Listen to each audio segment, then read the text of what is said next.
Hi, everyone. Welcome back to Discover the Winning Playbook with the Gridiron Leaders Beyond the Game. I'm Dr. Marilyn Carroll. I'm your host today. And this week's feature is Jimbo Fisher. Guys, I promise you, I don't make this up. We had a list, we had 12. Jimbo Fisher happened to be for week 5. And we were talking about week 5. I know that the football season is the regular season is over, and now we're playing some championship, games. So again, welcome to our show. This is a show where we dive deep into the world of sports and leadership. I'm your host, Dr. Marilyn Carroll again. Now, today we're exploring the leadership characteristics of Jimbo Fisher. His name is synonymous with college football success and controversy sometimes. About 3 weeks ago, I guess at the end of the regular football season, he was let go from Texas A&M. But at the time we were putting all of this show together, he was still there. So I'm sorry, it just happens to be the process or the way we go about doing this. Next week, I think we're on to Georgia's football coach. We're talking about him next week.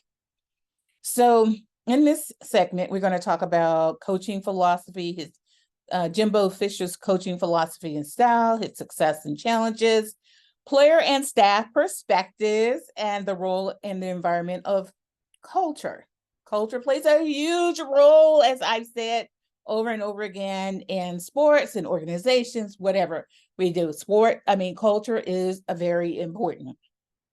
So then we're going to move on to some comments from one of the players, and we also researched some of the challenges based on in the archives on Bing and various coaching and videos that we have out there. One of the videos that my son got me into following was Jeff Feinbaum. Paul Feinbaum. He got me into that, and Matt, I think his name is Barry, Barrie. Both of those, my son got me into that, just to listen and to learn more from their perspective, as well as researching online, as well as going through the archives, going through some of the sports annuals and looking at that. And that's how I come up with a lot of this information. So the role in the environment of culture again. And then we're just going to now dive into his background. So Jimbo Fisher's journey, to me, really offers lessons in sports leadership. As we've seen, the right environment and culture can really make or break even the most talented coaches, guys. Again, I want to thank you for joining us on this exploration. And let's again, like I said, let's dive into this. So the success of coaches like Fisher often hinges on the right mix of factors: a supportive team culture, the right personnel, and an environment conducive to their coaching style. Now, when these elements align, their strengths are amplified, leading to remarkable achievements. Conversely, in settings, their strengths, the right settings, I see where their culture is misaligned, even the most skilled can have some really challenges, as we've seen. And I think that Coach Fisher's environment may not have been the best, but hey, he got paid well. 77 million overall in his time with the Aggies, Texas A&M. So really the what I'm hoping as a leadership and management professor, I'm really hoping that individuals are able to take away from this, because this is not something on my regular track on the school that I do teach for, or schools I teach for, but more so on the level of something that I was just passionate about. And I just wanted to find out more about the coaches and talk about them. Normally I would interview coaches, but this is a busy season. Nobody knows me like that as far as in the world of football. So it'd be kind of hard to schedule interviews unless I was doing it way in advance. But this was top of mind. Like I said before, Coach Sanders, and congratulations to Coach Sanders. He made Sports Illustrated Sportsman of the Year. So hey, the man got a marketing. He is, I think I read an article today. I did read an article this morning from Fast Company where he is considered a marketing polymath and brand polymath. And I agree. I totally agree. This man, not only that he could do multiple sports, or two at least, and some of the things he could do. I mean, polymaths come in various different forms, guys. And I've talked about polymaths before, but I won't get off on that because that's something I've researched and wrote papers about. But he is definitely that. And definitely I got to get with Constance, that young lady. So if any of you that's listening to this podcast knows Constance, please, I would like to get in touch with her. I'm LinkedIn with her, as well as I'm going to probably contact one of the various companies that she is partnership within. I don't have money like the sports people, but I want to get to know Constance. I need some of what Constance is offering. The lady is bad. She is awesome. Okay. Now, let's get into Coach Fisher's coaching style. As far as offensive expertise, Fisher is he's well regarded for his offensive strategies, particularly his work with quarterbacks. Now, he has a reputation, really, guys, for developing successful quarterbacks, a testament to his detail-oriented coaching and understanding of foul play. He understands that. As far as recruitment is concerned, Coach Fisher is known for his strong recruiting skills at Texas A&M. He was consistently he consistently brought in top-tier talent, crucial in building a competitive team in a challenging SEC environment. That SEC is tough. You hear me? Everything I've learned, I'm like, wow, this is a powerhouse. So adaptability is the other thing. Fisher has shown the ability to adapt his strategies to the strengths and weaknesses of his team. That's good. We talked a lot on my 365 motivational posts each day on LinkedIn about adaptability. I think I wrote a few articles on adaptability and posted those on LinkedIn, as well as my Culture Vibe site. So his flexibility is game planning and adjustments during games is a hallmark of his coaching style. Now, player development, really, guys, beyond tactics and game day decisions, Coach Fisher strongly emphasizes player development on and off the field. He is known for comprehensively developing the players' skills, disciplines, and academic performance. Academic performance, obviously, is very important to me. All right. So leadership. Coach Fisher is recognized for his leadership qualities, particularly his ability to motivate and inspire players. He emphasizes discipline and accountability, and these are traits really that have translated into consistent performance by his teams that's playing. And now his impact on football. Coach Fisher has significantly impacted college football through his leadership, really, skills. I think now we got some controversy going on as I listened to some of the things that were said on the various videos. Particularly, I listened to this morning a video from about a couple of weeks ago when he was let go at the end of the regular playing season from Texas, and he had won that. This team won that game, and he was let go. So his approach really from a leadership at the major program success in the field, coaching, his coach really, I'm kind of lost here for some of the words, but His coaching is really a blend of tactical acumen and solid recruitment. So tactical, meaning implementation, actual work itself, the process itself, not the strategy, but the process is tactical, as well as player development. Really has established him as one of the notable coaches in the NCAA, and that's why we are highlighting him today, and that's why we had 12 that we brought in at that time, maybe 12 different ones for next year if we continue on these limited podcasts on this.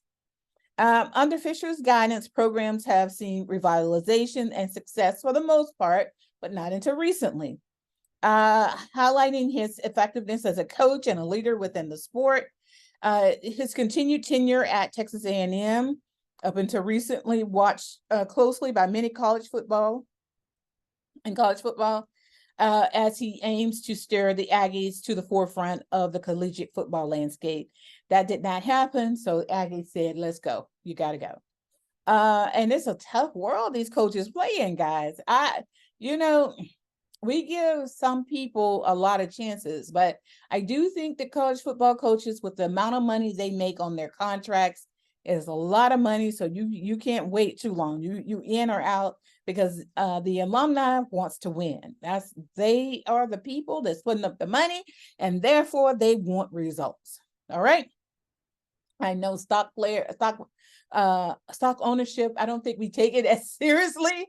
And unless we have a lot of shares in the company, we really don't say much, but we really should probably say a lot as to way organizations are run by CEOs. Now, Coach Fisher is known for being a player-centric and strategic at times, likely refers to his ability to be in a more team-oriented environment, such as sports or gaming.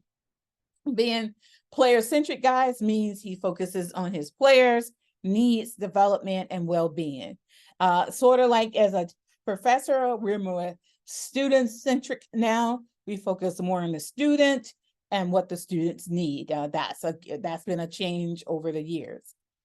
Now,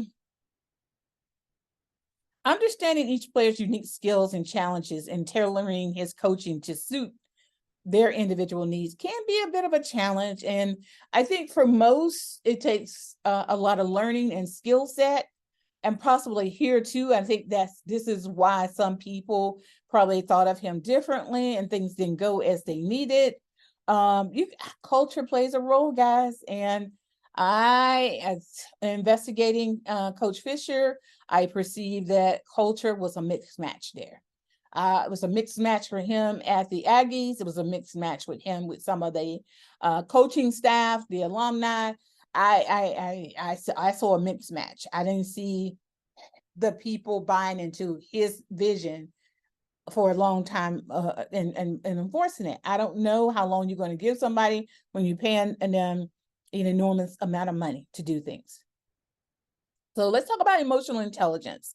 So recognizing and responding to players' emotional states, promoting a positive and supportive team atmosphere was good. Open communication. He encouraged open and honest dialogue, allowing players to voice opinions and concerns. As far as analytical skills are concerned, his studying of the game intensely and understanding the nuances and using data and analytics to inform strategies. And that's very important. I don't know if he had the right data that was needed. Maybe he had too much data on his players and not enough on the teams or the opponents they were playing. Again, adaptability, and it teaches us about adjusting our tactics on the fly and in response to unexpected situations or opponent strategies, basically. His long-term vision was setting and working towards the long-term goals while ensuring short-term performance. Now, together, these qualities suggest that Jimbo excels in creating a cohesive, motivational team, devising effective strategies, all really tailored to the strengths and needs of his players. Now, when I look back, how did he start? Believe it or not, Coach Fisher and we were probably at Sanford University at the same time. I was at Sanford University in 1995. I started at Sanford University at the end of 1995. And I was there through, I think, the end of 97, beginning of 98, something like that. But I went there for, I was at Sanford University. He went to Sanford University as well. So we did have that in common, and he was ahead of me and I was right after him. So I did a SWOT analysis on the coach, especially after looking at the various videos that I found on YouTube and Bing information from a research perspective, as well as some of the sports information that I looked up. And I found that his strengths were, from a SWOT analysis, he had a strong track record of success, effective player development, particularly quarterbacks, and a balanced strategic approach. Balanced. I didn't say strong, I said balanced. But his weakness was his challenge to team culture and discipline, particularly post-championship seasons. He couldn't keep it going, or under his leadership, there wasn't a continuation of that. Culture you just can't turn culture on and off. It's something that you have to breed and sense and have a part of you. It's the difference between having Raven fans and non-Raven fans to me. The opportunities, applying his successful strategies in different contexts, mentoring other coaches, and leveraging his reputation to further career advancements. So this may be something we see him do now that he's now that he's leaving out of the no longer under Texas A&M. He probably would make an excellent coach for others, coaches that's coming through some kind of training or leadership development. And especially from his experiences and all, I just wouldn't do it talking about anybody else. I would focus on what I did, how I achieved, and what things I could have done better. Now, threats involve evolving dynamics of the evolving dynamics of college football, the potential of the declining team performance impacting reputation. So that was a threat to him, the declining team performance, which really has impacted his reputation, and so much so that it caused him to get exited. So how do you work with the strengths and weaknesses and opportunities? So I think he could continue developing quarterbacks, like I said earlier, and employing a balanced strategy using his track record and coaching reputation to attract talent and inspire confidence. When I say attract talent, I don't know if he wanted to continue on in the NCAA or one of the coaching realms, but definitely I think people like him make excellent teachers, excellent coaches, excellent, consultants. I mean, hey, having somebody like him around a group, I think could be a powerful lesson. After all, he has a lot of years of experience in doing this. Addressing weaknesses, focusing on building a sustainable team culture, emphasizing academic excellence alongside athletic performance, and implement stricter discipline policies to prevent complacency. And that's what his problem was, I think, at the Aggies, Texas A&M, complacency with the players. You gotta keep people motivated and interested. It just doesn't stop at that point when you exit from the field. You got to keep things going. And that's any of us in a lot of these roles and jobs we have today. We have to keep things going. We have to keep people interested. Listen, we live in a world of entertainment. We are constantly being entertained. People being brought on, even with the whole relationship with Taylor Swift and Kansas City player. You know what? that raised that momentum and interest. I happen to follow Kansas City. It happens to be one of the teams, NFL teams that I follow. But it just, now I see constantly these people have the right marketing and branding people all around it. And when you have that, the sky's is the limit, because once you are quiet, nobody knows who you are. Nobody's ever heard of you. It's a mess. Yeah, we like to be entertained. Exploiting opportunities, I would say expand his coaching influence by mentoring and developing programs for other coaches. As I stated earlier, explore new coaching and leadership roles that utilize his strategic mind around the things that he can do well. Mitigating threats, I say stay informed about changes in college football, adapt coaching methods to evolving trends, and proactively address any signs of declining team performance. Now, throughout Coach Fisher's career, there's been varied feedback from players and staff reflecting both his strengths and his challenges in coaching style. And that's where we got that from, the lack of discipline and accountability. And that's primarily at Texas A&M, perceived decline in coaching effectiveness at Texas and after his time at Florida State University. In game decision-making, his game decisions, particularly his lack of second half adjustments, really were frustrating for some people. An example of that was cited as his conservative really decision against Alabama, which was emblematic of really his a broader issue where Fisher was seen as playing not to lose rather than aggressively trying to win. Then his offensive strategy and execution, his complex pro style offense was noted to be effective when executed properly.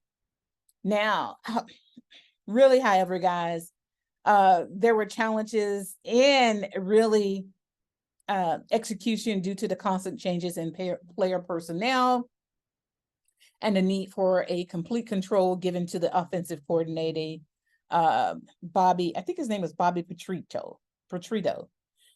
Despite these challenges, Fisher was noted to have a style, have stayed the course with his own strategies. His record and performance, as they were saying with Feynman and the other guy, Matt, on their program review at the end on the day, the announcement of Fisher's departure or let go from A&M.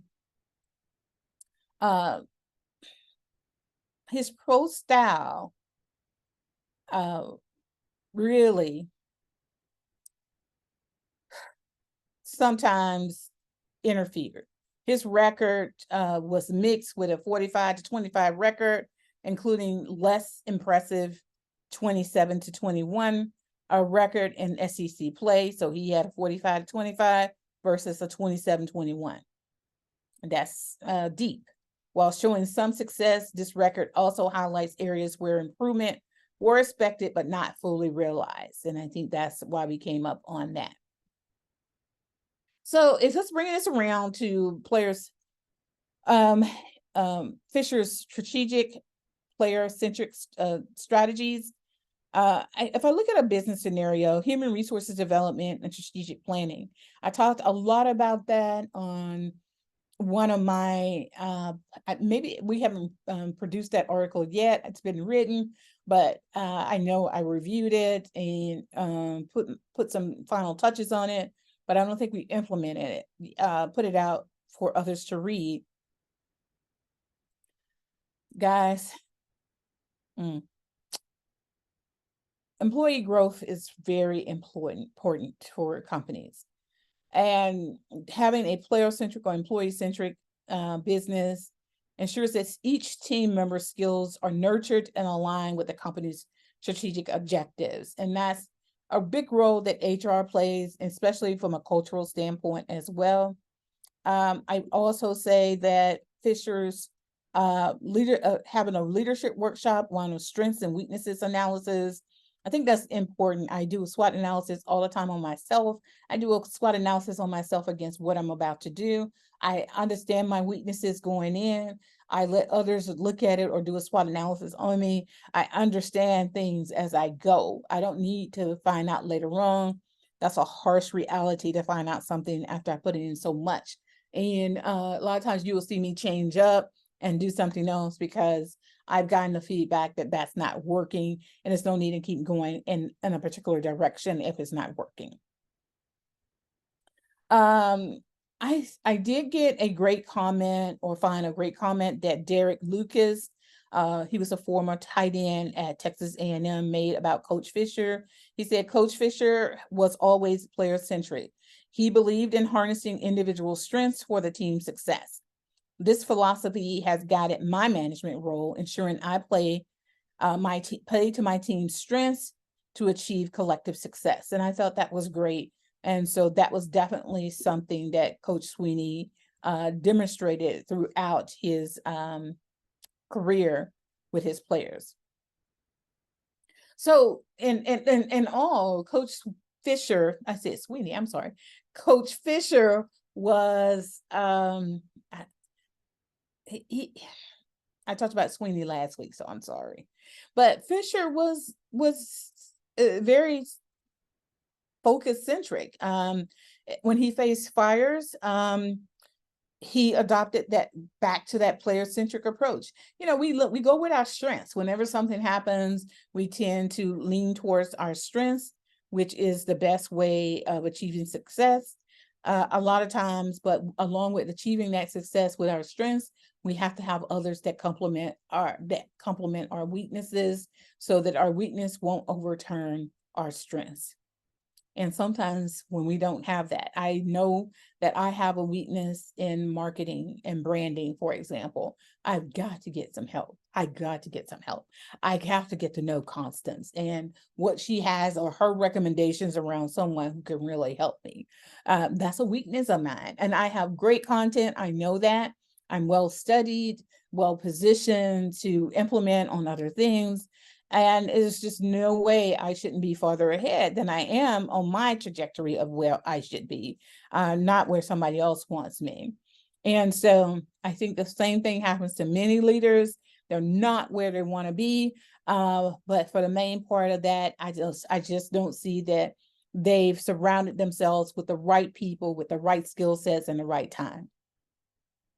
So I'm not going to go on with our additional information. I do want to make sure the show stays to 30 minutes or less. I will have an article that I will post with the show. I'll post that article on LinkedIn, because there's where I talk about leadership and careers. And so that information will be posted there. And along with posting the information there, I will also be posting what our next show is. I was trying to do the little commercials beforehand, but I haven't got it down pat. So I'm new at this, guys. I'm new at this whole YouTube posting thing. I did do YouTube classes. I would record those for my students, various students that I had that was taking courses from me. And some of the information out there is older, but it's still relevant if you really listen to the videos and go through them. So that's it for today's show. We wish Mr. Jimbo Fisher the very best on his next endeavor. I got to do that. One, we both are, I'm a resident of Texas. In addition to that, I did go to Stanford University. And I learned a great deal from Stanford. I got my first job after working at Stanford University because my professor was part of a accounting firm that got me my first job in accounting, and I got that through her. So hey, Stanford is the one. And I don't post that a lot. Anyway, that's a different story. That's one I may be able to tell you a little bit later on that one. But thank you all again for joining us for our show today. And we look forward to seeing you on our next show, where we'll be diving into the coach for Georgia and talking about him. So we'll see how that game flows today. The Georgia-Alabama game. I'm excited and looking forward to watching it today.